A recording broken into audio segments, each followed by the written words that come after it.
Good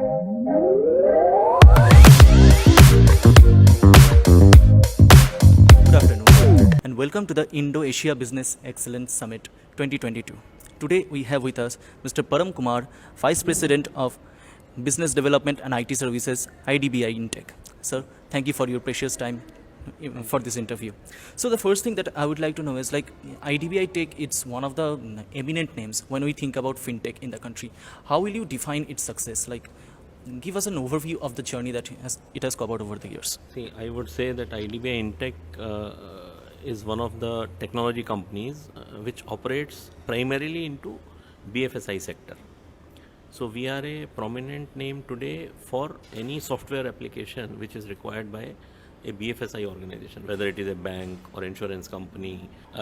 We provide the entire technology support to IDBI Bank and the group.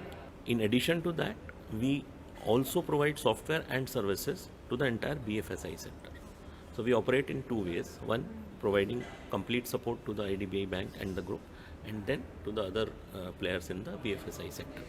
And we have developed many flagship products which are being used by big banks in India.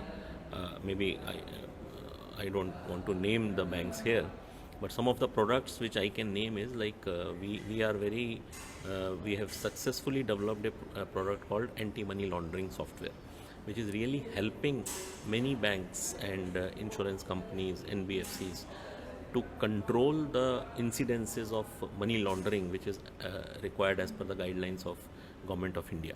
So anti-money laundering, end-to-end reconciliation system for all payment channels, because these days most of the payments are happening on IMPS, UPI. The number of transactions on these channels has drastically increased in last 2 years, especially after COVID and after demonetization, when government is also trying to reduce the amount of cash in the entire system. So people have moved to IMPS, UPI, all digital channels for making payments. Even for small 10 rupees purchase, we are now paying through UPI or through QR code or whatever. So we have wonderful softwares to reconcile all these transactions on the day end. When transactions happen between bank and customers, it has to be reconciled at the end of the day. So for that also we have a software. These are only two which I have named. We have a product list of approximately 15 to 20 products which are primarily for BFSI. Coming to the second question, I would like to know like what is the impact of Indo-Asia Business Excellence Summit on the technological fronts of the financial market that you can explain.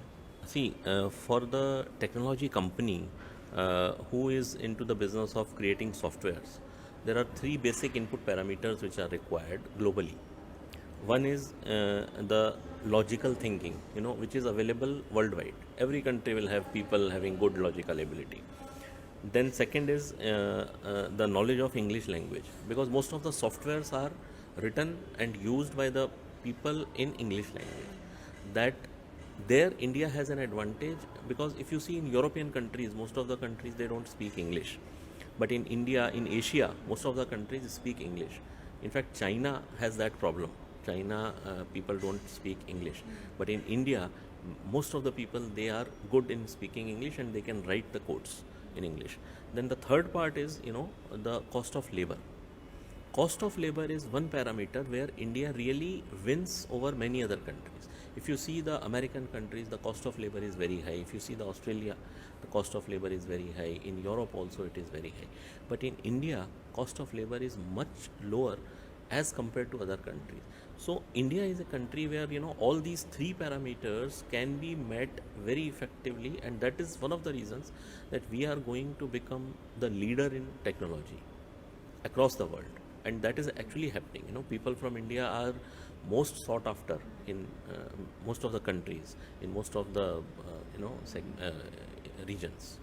Thank you, Mr. Kumar. And coming towards the end, I would like to know like you have been a vice president, so stating that you have spent years in the organization and have been a prominent figure behind many milestones. So I would like to know if you would like to send a message to the global community that is watching this conclave online. See, my only message is never compromise on quality, because every day we are moving more and more towards digital, towards technology, And when we are moving towards technology, credibility of the software of the organization is very important, because if the software is not safe from usage point of view, it is not secure from digital aspects, it is not taking care of all the security and safety measures, then it can really create lot of problems for the users. It can put them in any financial problems. Lot of fake calls are happening, frauds are happening. So to some extent, if you follow proper credentials and quality, you can save yourself. Anybody can save himself or herself from falling into the trap of these fraudsters. It's really kind to know. So one last question from my side is, what's your opinion on this whole arrangement which is done by the Business Connect magazine? How do you like everything? What's your feedback on that? It is really a very good initiative, and especially after those 2 bad years of COVID, where people were not meeting anyone, and business is through Connect only. So your name of the company is really very appropriate, because without Connect there is no business. So Business Connect is actually doing a very good work, and I congratulate all of you, your entire team, for organizing this event, which was a wonderful event. We all enjoyed, and we did a very good networking with other companies, and it will really help the industry as a whole. Thank you so much, sir, for being the part and parcel of today's event. We are truly delighted to have you. Thank Hope you are happy.